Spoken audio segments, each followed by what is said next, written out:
योगी वही है सच्चा जिसने अहंकार को मारा हो। योगी वही है सच्चा जिसने अहंकार को मारा हो, अहंकार को मारा हो। पीकर जहर सभी के दिल का, पीकर जहर सभी के दिल का, जीवन खूब सवारा हो, जीवन खूब सवारा हो। योगी वही है सच्चा जिसने अहंकार को मारा हो, अहंकार को मारा हो।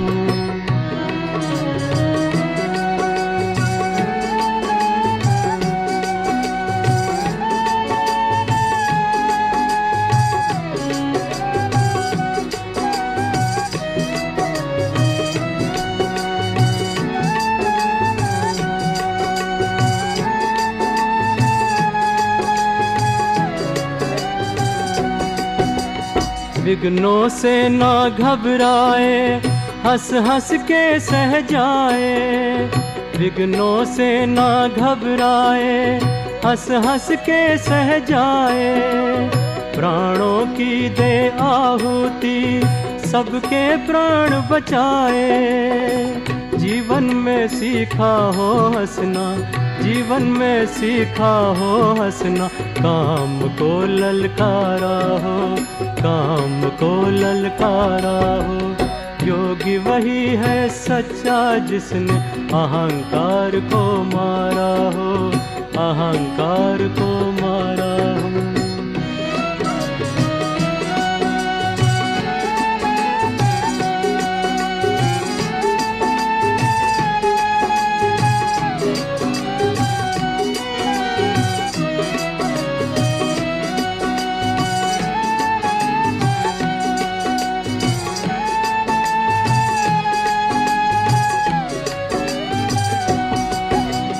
हार जीत के द्वंद्व में कभी निराश न होता हो।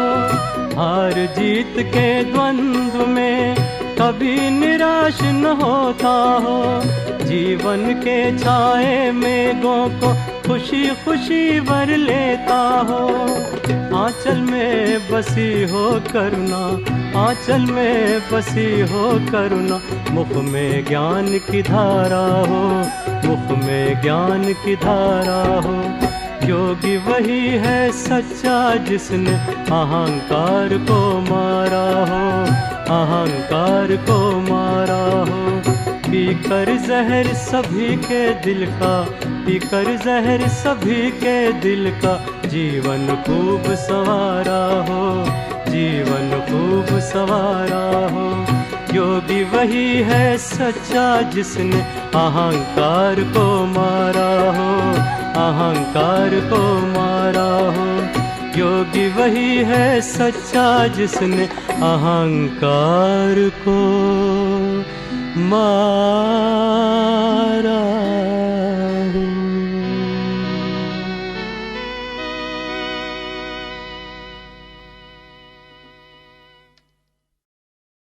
ओम शांति। कहते हैं कि जैसी स्मृति वैसी स्थिति, और ये सभी का अनुभव भी कहता है। क्योंकि जब हम दुनिया को याद करते हैं, देह को याद करते हैं, तो स्थिति देह और दुनिया की तरह नीचे आ जाती है। और जब हम विदेही सर्वशक्तिमान मीठे बाबा को याद करते हैं, तो स्थिति भी ऊंची विदेही स्वतः बन जाती है। एफर्ट्स नहीं करने पड़ते। आत्मा शरीर से अलग अशरीरी हो जाती है। इसलिए इस स्मृति की शक्ति को बार बार यूज़ करते रहना चाहिए।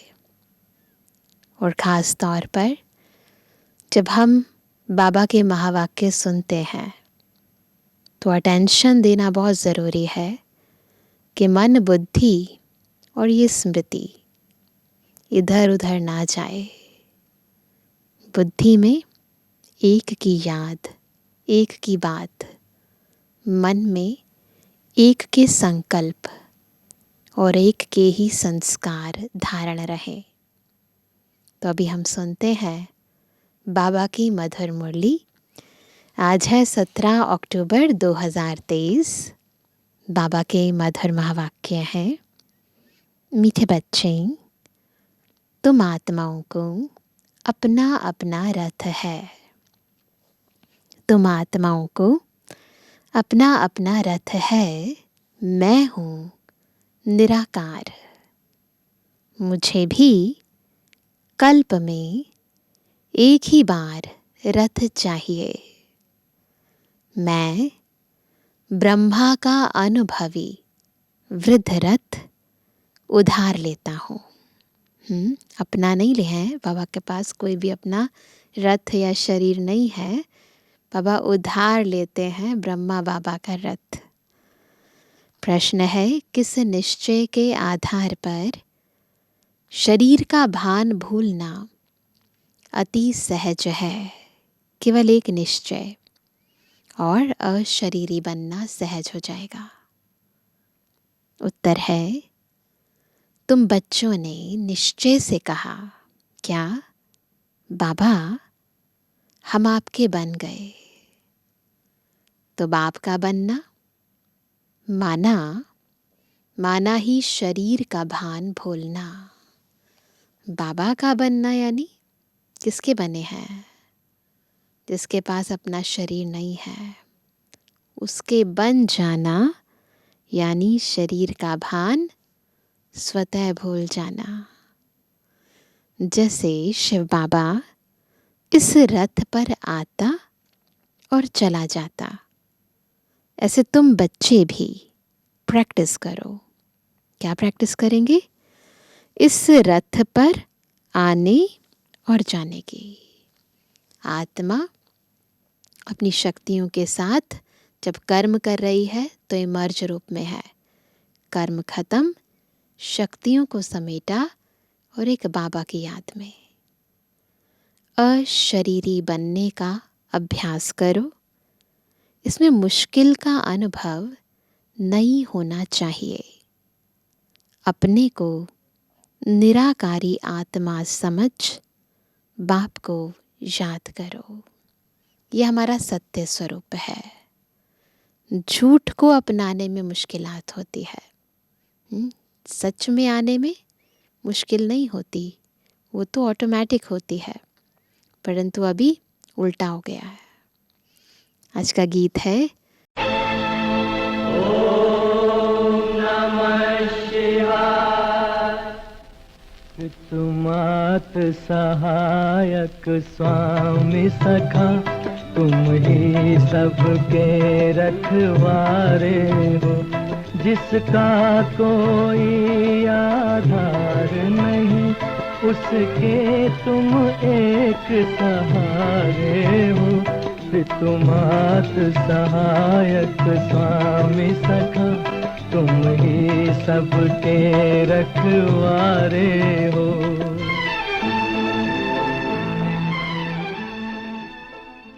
ओम शांति। शिव बाबा बच्चों को इस ब्रह्मा के रथ द्वारा समझाते हैं, क्योंकि बाप बच्चों से ही पूछते हैं, मुझे अपना रथ तो है नहीं, मुझे रथ तो ज़रूर चाहिए। जैसे तुम हर एक आत्मा को अपना अपना रथ है ना, ब्रह्मा विष्णु शंकर को भी सूक्ष्म शरीर है ना, लक्ष्मी नारायण आदि सब आत्माओं को शरीर रूपी रथ है ज़रूर, जिसको अश्व कहते हैं। सर्व मनुष्य आत्माओं के पास रथ है। हैं तो मनुष्य ना, मनुष्यों की ही बात समझाई जाती है, जानवरों की बातें जानवर जाने। यहाँ तो मनुष्य सृष्टि है, तो बाप भी मनुष्यों को बैठ समझाते हैं। मनुष्य में भी जो आत्मा है उनको बैठ समझाते हैं। हम सब जीवात्माएं हैं, तो जीव को नहीं, आत्माओं को बैठकर समझाते हैं। डायरेक्ट पूछते हैं, तुम हर एक को अपना अपना शरीर है ना? देखो, परम पिता परमात्मा हम आत्माओं से बात कर रहे हैं कि आप आत्माओं के पास अपना अपना शरीर है ना? हर एक आत्मा शरीर लेती और छोड़ती है। मनुष्य तो कह देते कि आत्मा 84 लाख जन्म लेती है। यह भूल है, जबकि तुम 84 जन्म लेकर ही बिल्कुल फां हो गए हो, यानी थक गए हो, कितने तंग हो गए हो। तो 84 लाख लेंगे तो क्या हाल होगा? तो 84 लाख जन्मों की तो बात ही नहीं। यह हैं मनुष्यों के गपोड़े। तो बाप समझाते हैं, तुम आत्माओं का भी अपना अपना रथ है। बाबा जैसे बोलते जाते हैं ना, तो ये देह और मैं आत्मा अलग अलग अनुभव होते हैं। मुझे भी तो रथ चाहिए ना, मैं तुम्हारा बेहद का बाप हूँ। गाते भी हैं, क्या गाते हैं बेहद के बाप के लिए?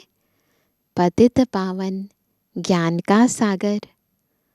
तुम और कोई को पतित पावन नहीं कहेंगे, लक्ष्मी नारायण आदि को भी नहीं कहेंगे। लक्ष्मी नारायण पतित पावन है। पतित सृष्टि को पावन बनाने वाला अर्थात पावन सृष्टि स्वर्ग का रचयिता परमपिता परमात्मा बगैर कोई हो नहीं सकता। सुप्रीम फादर वही है। बाप जानते हैं तुम नंबरवार पत्थर बुद्धि से पारस बुद्धि बन रहे हो। बाहर वाले मनुष्य यह नहीं जानते, तो बाप समझाते हैं, मुझे भी ज़रूर रथ तो चाहिए ना। मुझे पतित पावन को ज़रूर पतित दुनिया में आना पड़े ना। जब बाबा का ये गायन है कि वो पतितों को पावन बनाते हैं, तो पतितों को पावन बनाने इस सृष्टि पर तो आना ही पड़ेगा। प्लेग की बीमारी होती है तो डॉक्टर को प्लेगियों के पास आना पड़ेगा, है ना। बाप कहते हैं तुम्हारे में 5 विकारों की बीमारी कब से है? आधा कल्प की है। मनुष्य तो दुख देने वाले हैं। इन 5 विकारों से तुम बिल्कुल ही पतित बन गए हो। तो बाप समझाते हैं, मुझे पतित दुनिया में ही आना पड़े। बाबा कहते हैं मुझे पतित दुनिया में ही आना पड़े ना। पतित को ही भ्रष्टाचारी कहा जाता है, पावन को श्रेष्ठाचारी कहेंगे। बरोबर तुम्हारा भारत पावन श्रेष्ठाचारी था। लक्ष्मी नारायण का राज्य था, जिसकी ही महिमा गाते हो। क्या गाते हैं? लक्ष्मी नारायण की महिमा क्या है? सर्वगुण संपन्न, 16 कला संपूर्ण, संपूर्ण निर्विकारी, मर्यादा पुरुषोत्तम, अहिंसा परम धर्म। वहाँ सब सुखी थे। यह तो कल की बात है। तो बाप कहते हैं मैं आऊँ तो कैसे आऊँ, किसके शरीर में आऊँ? अब आना तो है, पतित को पावन बनाना है। तो बाबा पूछते हैं कि मैं किसके शरीर में आऊँ? पहले तो मुझे प्रजापिता चाहिए, ताकि प्रजा रच सकूं, तो उनका पिता चाहिए। सूक्ष्म वतनवासी को यहाँ कैसे ले आ सकता? वैसे दुनिया में जो दिखाते हैं कि ब्रह्मा विष्णु शंकर तीनों सूक्ष्म वतन में रहते हैं, तो उसको कैसे यहाँ लेकर आ सकता हूँ? वह तो फरिश्ता है ना। फरिश्ता इस सृष्टि पर कैसे रहेगा? उनको पतित दुनिया में ले आऊं, यह तो दोष हो जाए। किसी पवित्र को पतित दुनिया में ले आना दोष हो जाए। कहेंगे मैंने क्या गुनाह किया?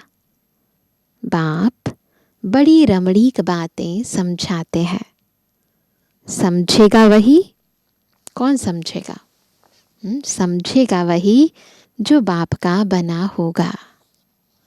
घड़ी घड़ी बाप को याद करता रहेगा, वही समझेगा। बाबा को जितना याद करेंगे उतना बाबा का ज्ञान समझ में आएगा। बाबा कहते हैं, मैं आता ही तब हूँ जब धरती पर पाप बढ़ जाता है। कलयुग में मनुष्य कितने पाप करते हैं? तो बाप पूछते हैं, बच्चे बताओ, मैं आऊं तो किस तन में आऊं? मुझे चाहिए भी ज़रूर वृद्ध अनुभवी रथ। यह जो मैंने रथ लिया है, बरोबर इनके बहुत गुरु किए हुए हैं। साकार मुरली है ना, इसलिए बाबा ऐसे डायरेक्ट बता रहे हैं कि जो मैंने रथ लिया है, इन्होंने बहुत सारे गुरु किए हैं। शास्त्र आदि पढ़ा हुआ है।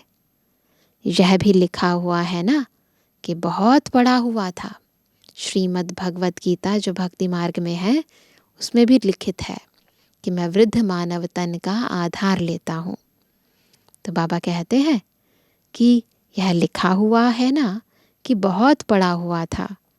अर्जुन की बात नहीं। मुझे कोई अर्जुन व कृष्ण का रथ थोड़ी ही चाहिए। मुझे तो चाहिए कौन सा रथ? ब्रह्मा का रथ। उनको ही प्रजापिता कहेंगे। प्रजा का पिता, बच्चों का पिता। कृष्ण को तो प्रजापिता नहीं कहेंगे, वो तो खुद बच्चा है, तो इन्हें पिता कैसे कहेंगे, है ना? भी प्रजा का पिता, सारी मनुष्य सृष्टि की आत्माओं का, सब मनुष्य आत्माओं का पिता कैसे कहेंगे? बाप को तो ब्रह्मा का ही रथ चाहिए, जिससे ब्राह्मणों की प्रजा रचे। ब्राह्मणों का है सर्वोत्तम कुल। विराट रूप दिखाते हैं ना।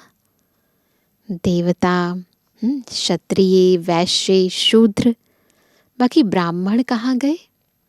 दुनियावी जो विराट रूप का चित्र है उसमें ब्राह्मण नहीं दिखाते। यह किसको भी पता नहीं। ऊंचते ऊंच है ब्राह्मणों की चोटी। चोटी हो तब तो समझा जाता है कि यह ब्राह्मण है। दुनिया में जब कोई चित्र बनाते हैं कि चलो ब्राह्मण का चित्र बनाओ, तो चोटी ज़रूर दिखाते हैं, उससे पता चल जाता है कि ये ब्राह्मण है। सच्ची सच्ची चोटी तो किसकी है? हम सच्चे ब्राह्मण है ना, तो सच्ची सच्ची चोटी तो तुम्हारी है। तुम राज ऋषि हो। कौन है हम? आज का टाइटल याद रखेंगे, हम कौन है? राज ऋषि, बड़ी चोटी वाले। ऋषि उनको कहा जाता जो पवित्र रहते हैं। तुम हो राजयोगी, राज ऋषि। राजाई के लिए तपस्या कर रहे हो। वह मुक्ति के लिए हठ योग की तपस्या करते हैं। तुम क्या करते हो? जीवन मुक्ति, राजाई के लिए राजयोग की तपस्या कर रहे हो। ये कंट्रास्ट है हम ब्राह्मणों, हम बेहद के सन्यासियों और उन ब्राह्मणों व हद के सन्यासियों में। तुम्हारा नाम ही है शिव शक्ति। टाइटल्स याद रखेंगे। पहला राज ऋषि, दूसरा शिव शक्ति। शिव बाबा तुम्हें रीइंकार्नेट करते हैं, तो तुम फिर से भारत में जन्म लेते हो। जन्म लिया है ना? कोई कोई ने भल जन्म लिया है, परंतु समझते नहीं कि हम शिव बाबा के बने हैं।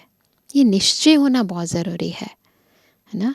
उनके पास जन्म लिया है, अगर ऐसा समझें तो शरीर का भान बिल्कुल ही निकल जाना चाहिए। अगर सच में ऐसा समझते हैं कि हम शिव बाबा के बच्चे बने हैं, तो फिर देह का भान पूर्ण रीति निकल जाना चाहिए। जैसे शिव बाबा निराकार इस रथ में है, तुम भी अपने को निराकार आत्मा समझो। ये ड्रिल करनी है आज, बार बार स्वयं को निराकारी आत्मा समझना है। बाप कहते हैं बच्चे मुझे याद करो। जब हम अपनी सोल कॉन्शियस आत्मिक स्थिति में स्थित हो जाते हैं, तब बाबा कहते हैं बच्चे मुझे याद करो। अब वापस घर चलना है। तुम तो पहले अशरीरी थे, फिर देवी व देवता का शरीर लिया। चक्र चलाना शुरू करेंगे। पहले अपने अनादि स्वरूप में अशरीरी थे, फिर आदि में आए, देवी व देवता का शरीर लिया, फिर क्षत्रिय शरीर, फिर वैश्य शरीर, फिर शूद्र शरीर लिया। अभी फिर तुम अशरीरी बनो। चक्र सबका फिर गया। तुम मुझे निराकार को ही कहते हो बाबा, अभी हम आपके बने हैं, हमको वापस जाना है। देह को तो ले नहीं चलना है। हे आत्माएं, अब मुझ बाप को और स्वीट होम को याद करो। देह को तो नहीं ले जाना ना, तो उसको याद नहीं करना। जहाँ जाना है उनको याद करना है। बाप को बाप के साथ जाना है, और कहाँ जाना है? स्वीट होम जाना है, तो होम को याद करो। मनुष्य जब विलायत से लौटते हैं तो कहते हैं चलो अपने स्वीट होम भारत में चले, जहाँ जन्म लिया था वहाँ लौटें। याद आती है ना? मनुष्य मरते हैं तो जहाँ जन्म लिया था उनको वहाँ ले जाते हैं। समझते हैं भारत की मिट्टी का बना हुआ है, तो वह मिट्टी भारत में ही छोड़े, ऐसी भावना होती है।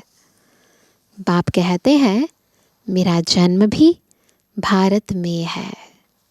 शिव जयंती भी मनाते हो, बाबा का जन्म भारत में है, तभी तो उनका जन्मदिन यहाँ मनाते हैं। मेरे नाम तो ढेर रख दिए हैं। कहते हैं हर हर महादेव, सबके दुख काटने वाला। बाबा के शरीर का कोई नाम नहीं है, परंतु गुणवाचक कर्तव्यवाचक नाम अनेकानेक है। वह भी मैं ही हूँ, शंकर नहीं है। ब्रह्मा सर्विस पर हाजिर है, और फिर जो स्थापना करते हैं वही विष्णु के 2 रूप से पालना करेंगे। मुझे प्रजापिता ब्रह्मा ज़रूर चाहिए। आदिदेव का बरोबर मंदिर भी है। आदिदेव किसका बच्चा है? आदिनाथ का टेम्पल कौन सा है? दिलवाड़ा टेम्पल। कोई बताए उनका बाप कौन था? आदिदेव प्रजापिता ब्रह्मा है, और उनका बाप है कौन? शिव। यह जगत पिता जगत अम्बा का यादगार मंदिर है। इस आदिदेव ब्रह्मा के रथ में बाप ने बैठ ज्ञान सुनाया है। कोठरी में सब बच्चे बैठे हैं। दिलवाड़ा टेम्पल में छोटी छोटी कोठरी बनाई है, और सभी तपस्वी मूर्त आत्माएं विराजमान हैं। सभी का मंदिर तो नहीं बनाएंगे, मुख्य है 108 की माला, तो 108 कोठरियाँ बना दी हैं, 108 की ही पूजा होती है। मुख्य है शिव बाबा, फिर ब्रह्मा सरस्वती युगल। वह शिव बाबा है फूल, उनको अपना शरीर नहीं है। ब्रह्मा सरस्वती को अपना शरीर है। माला शरीरधारियों की बनी हुई है। सब माला को पूजते हैं, पूजकर पूरा करेंगे, फिर शिव बाबा को नमस्कार करेंगे। जब फेरते हैं माला, तो जब एक बारी माला फेर लेते हैं, उसके बाद फूल को ऐसे माथे पर लगाकर नमस्कार करते हैं। माथा झुकाएंगे, क्योंकि उसने इन सब को पतित से पावन बनाया है। जो 108 की माला के सभी मन के हैं, उन सब आत्माओं को शिव बाबा ने, उस फूल ने, पवित्रता के सागर ने पावन बनाया है, इसलिए पूजी जाती है। माला हाथ में ले बैठ राम राम कहते हैं। दुनिया में ऐसे ही करते हैं। परम पिता परमात्मा के नाम का किसको पता नहीं है। शिव बाबा है मुख्य, फिर प्रजापिता ब्रह्मा और सरस्वती भी मुख्य है। बाकी ब्रह्मा कुमार कुमारियाँ जो जो पुरुषार्थ करते रहते हैं, उन्हों के नाम होंगे। तो नाम का आधार क्या है? पुरुषार्थ। आगे चल तुम सब देखते रहेंगे। जब पिछाड़ी होगी, तब तुम यहाँ आकर रहेंगे। जो पक्के योगी होंगे, वही रह सकेंगे। भोगी तो थोड़ा ठका सुनने से खत्म हो जाएंगे। कोई का ऑपरेशन देखने से भी मनुष्य अनकॉन्शियस हो जाते हैं। दिल छोटी होती है, घबरा जाते हैं, कमज़ोर दिल वाले होते हैं ना। अभी पार्टीशन में कितने मनुष्य मरे। वो लोग तो गपोड़े मारते रहते हैं कि हमने बगैर कोई लड़ाई राज्य ले लिया। ऐसे कहते हैं ना कि बिना कोई हिंसक युद्ध के राज्य ले लिया। परंतु कितना नुकसान, कितनी हिंसा वास्तविकता में हुई, जिन पर बीता वही जानते हैं। तो बाबा कहते हैं, परंतु मरे इतने जो बात मत पूछो। यह है ही झूठी माया, झूठी काया, झूठा सब संसार। अभी सच्चा बाप बैठ तुमको सच सुनाते हैं। बाप कहते हैं, मुझे रथ तो ज़रूर चाहिए। मैं साजन बड़ा हूँ, तो सजनी भी बड़ी चाहिए। बाबा बड़े ते बड़ा है, तो बाबा को सजनी भी, जिस आत्मा में के शरीर में बाबा प्रवेश करे, वो आत्मा भी तो बड़ी होनी चाहिए ना। तो इसलिए बाबा कहते हैं कि मैं साजन बड़ा हूँ, तो सजनी भी बड़ी चाहिए। सरस्वती है ब्रह्मा मुख वंशावली। वह कोई ब्रह्मा की युगल नहीं है, जैसे शास्त्रों में दिखाते हैं ना। तो बाबा बता रहे हैं वो युगल नहीं है, ब्रह्मा की बेटी है। उनको फिर जगत अम्बा क्यों कहते हैं? क्योंकि यह मेल है ना। ब्रह्मा बाबा शरीर तो मेल का है ना, तो माताओं की संभाल के लिए उनको रखा है। ब्रह्मा मुखवंशावली सरस्वती तो ब्रह्मा की बेटी हो गई। मम्मा तो जवान है, ब्रह्मा तो बूढ़ा है। साकार मुरली है तो साकार बातें हैं। सरस्वती जवान, ब्रह्मा की स्त्री शोभती भी नहीं, हाफ पार्टनर कहला ना सके। अभी तुम समझ गए हो। तो बाप कहते हैं, मुझे इस ब्रह्मा का शरीर लोन लेना पड़ता है। उधार पर तो बहुत लेते हैं, दुनिया में भी लेते हैं ना उधार पर। ब्राह्मण को खिलाते हैं तो वह आत्मा आकर ब्राह्मण के शरीर का आधार लेगी। पहले ये रिवाज थी। आत्मा वह शरीर छोड़कर आती है क्या? जब ब्राह्मण की आत्मा में वो आत्मा आती है तो इसका मतलब क्या? वो आत्मा ने जो शरीर ले लिया है उसे छोड़ देती है? नहीं नहीं, यह तो बच्चों को समझाया गया है कि ड्रामा में साक्षात्कार की रस्म रिवाज पहले से नोंद है। यहाँ भी बुलाते हैं, ऐसे नहीं कि आत्मा शरीर छोड़कर आएगी। ये सब ड्रामा प्लान अनुसार होता है। नहीं, यह ड्रामा में नोंद है। बाप के लिए तो यह रथ नंदीगण है, नहीं तो शिव के मंदिर में बैल क्यों दिखाते? तो ब्रह्मा बाबा नंदीगण है। सूक्ष्म वतन में शंकर के पास बैल कहाँ से आया?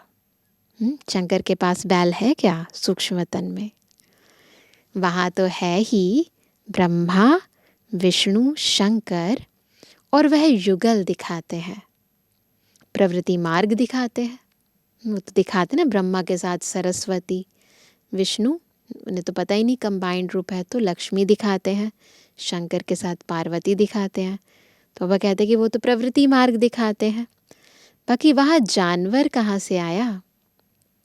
मनुष्यों की बुद्धि कुछ भी काम नहीं करती, जो आता है सो कहते रहते, जिससे waste of time, waste of energy होती है। तुम कहते हो हम सो पावन देवता थे, याद है सबको? फिर क्या हुआ? पुनर्जन्म लेते लेते हम पतित पुजारी बने हैं। आपे ही पूज्य, आपे ही पुजारी। पूज्य और पुजारी, कोई भगवान नहीं बनता। उनको थोड़े ही 84 जन्म लेने पड़ते। भगवान को 84 जन्म नहीं लेने पड़ते। माया मनुष्यों को बिल्कुल पत्थर बुद्धि बना देती है। हम सो का अर्थ यह नहीं हम आत्मा सो परमात्मा है, दुनिया वाले यही कहते हैं। नहीं, हम सो ब्राह्मण, सो देवता बनेंगे, पुनर्जन्म लेते आएंगे। कितनी अच्छी समझानी है। बाप कहते हैं मैंने जिसमें प्रवेश किया है, इसने बहुत गुरु किए, शास्त्र पढ़े हैं, जन्म भी पूरे 84 लिए हुए हैं। यह नहीं जानता, हम तुमको इन सहित बताता हूँ, ब्रह्मा को भी बतलाता हूँ। सदैव भी तो सवारी नहीं कर सकता हूँ। सदा बाबा थोड़ी ना ब्रह्मा बाबा के रथ में विराजमान रहते थे। ब्रह्मा मुख वंशावली ब्राह्मणों को बतलाता हूँ, मुझे रथ भी चाहिए ना। तुम बच्चे याद करते हो और मैं आ जाता हूँ। कितने टाइम में आते हैं बाबा? बस याद करते हैं बाबा आ जाओ, और बाबा आ जाते हैं। मुझे तो सर्विस करनी है, तो श्री श्री शिव की मत से भारत पावन बनता है। नरकवासियों को श्री श्री का टाइटल देना रॉन्ग है। दुनिया में देते हैं ना श्री श्री का टाइटल। आगे तो श्री नाम नहीं था, पहले नहीं देते थे श्री नाम। अभी तो सबको श्री अर्थात श्रेष्ठ बना दिया है। कहते ना श्रीमान, श्रीमती, तो सबको श्रेष्ठ बना देते हैं। श्री श्री तो है शिव बाबा। फिर उसके बाद कौन है श्रेष्ठ?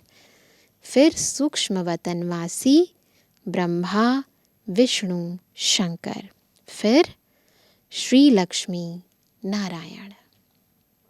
यह समझने की बातें हैं। नॉलेज बड़े मज़े की है, परंतु कोई कोई पढ़ते पढ़ते क्या हो जाता है, रफू चक्कर हो जाते हैं, माया हाथ छुड़ा देती है।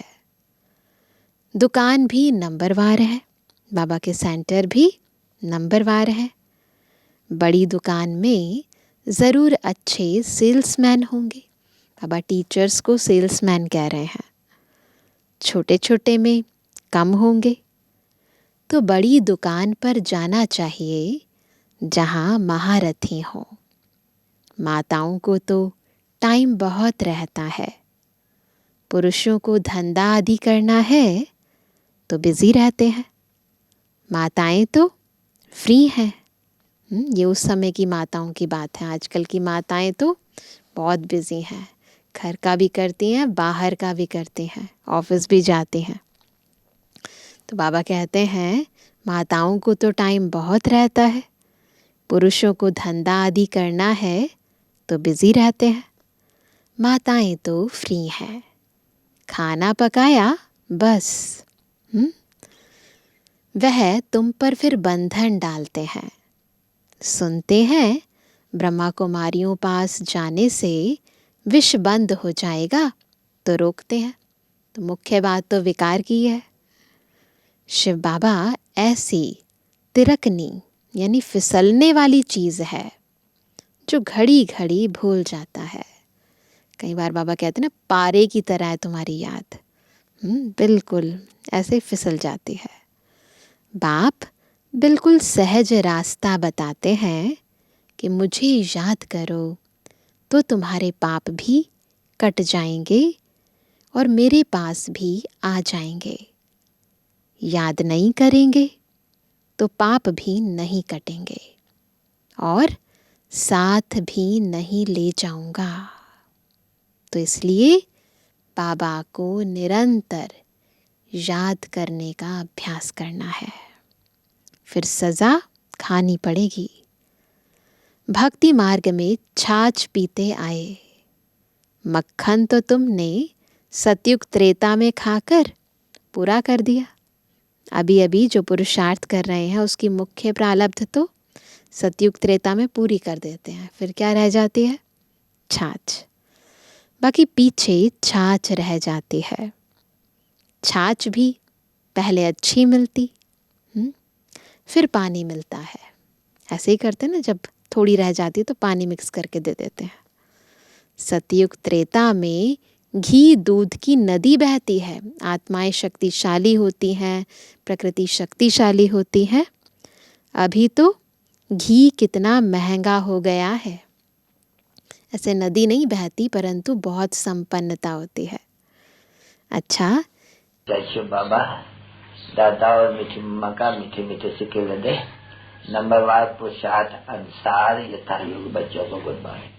रूहानी बच्चों की रूहानी बाप दादा को गुड मॉर्निंग, नमस्ते नमस्ते नमस्ते। धारणा के लिए मुख्य सार, पहला, राज ऋषि बन तपस्या करनी है। राज ऋषि बनकर एक तरफ वैराग्य और दूसरी तरफ राजाई स्वराज्य अधिकारी। पूजनीय माला में आने के लिए बाप समान सर्विस करनी है, पक्का योगी बनना है। दूसरा, नॉलेज बड़ी मज़े की है, इसलिए रमणीकता से पढ़ना है, मूंझना नहीं है। इंटरेस्ट होता है ना तो पढ़ाई पढ़ते हैं, लंबे टाइम तक पढ़ते रहते हैं। इंटरेस्ट नहीं होता है, ज़बरदस्ती होती है तो लंबा टाइम नहीं चलती चीज़। वरदान है, वैरायटी अनुभूतियों द्वारा सदा उमंग उत्साह से भरपूर रहने वाले विघ्न जीत भव। क्या मिला वरदान? विघ्न जीत भव। कैसे बनेंगे? जब वैरायटी अनुभूतियों द्वारा उमंग उत्साह से भरपूर रहेंगे। रोज़ अमृत वेले सारे दिन के लिए वैरायटी उमंग उत्साह की पॉइंट्स बुद्धि में इमर्ज करो। कल से ऐसे ही करेंगे। अमृत वेले वैरायटी पॉइंट्स बुद्धि में इमर्ज करेंगे। हर दिन की मुरली से उमंग उत्साह की पॉइंट्स नोट करो। करिए सबने नोट आज की मुरली से। वह वैरायटी पॉइंट्स उमंग उत्साह बढ़ाएंगी। मनुष्य आत्मा का नेचर है कि वैरायटी पसंद आती है, इसलिए चाहे ज्ञान की पॉइंट मनन करो या रूह रिहान करो, वैरायटी रूप से जीरो बन अपने हीरो पार्ट की स्मृति में रहो, तो उमंग उत्साह से भरपूर रहेंगे और सब विघ्न सहज समाप्त हो जाएंगे। देखो बाबा कितनी सहज विधियां बताते हैं ताकि हम आत्माएं विघ्नों से परे हो जाएं, विघ्न जीत बन जाएं। स्लोगन है, अपनी अवस्था को ऐसा शांत चित्त बना लो जो क्रोध का भूत दूर से ही भाग जाए। ऐसी अवस्था बना सकते हैं? तो चलो आज यही होमवर्क करते हैं। मैं आत्मा शांत स्वरूप हूँ। ओम शांति का महामंत्र तो उच्चारण करते ही हैं, परंतु सच में अपने भीतर इतनी शांति अर्जित कर लो, मन शांत, बुद्धि शांत, संस्कार शांत, एक एक कर्मेंद्रिय शांत, इतनी शांत हो जाए जो क्रोध कभी आए ही नहीं। कर सकते हैं? क्रोध मुक्त बन जाए हम सभी। तो आज सारा दिन बार बार, स्पेशली जब योग में बैठेंगे अभी, हम यही अभ्यास करेंगे, अपनी अवस्था को शांत चित्त बनाने का। ओम शांति।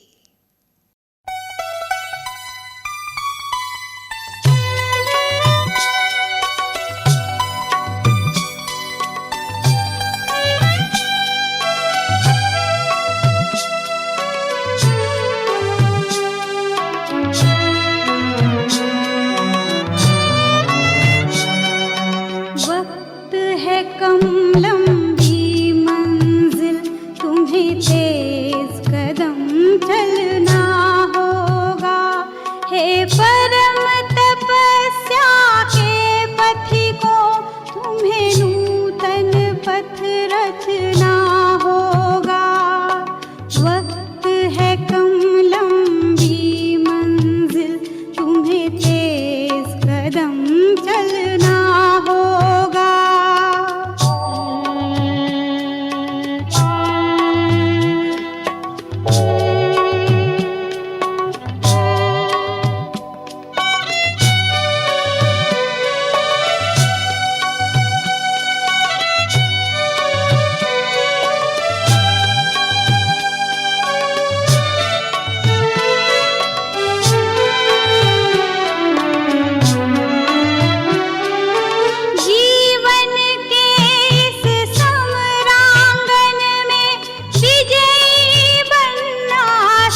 हित प्रभु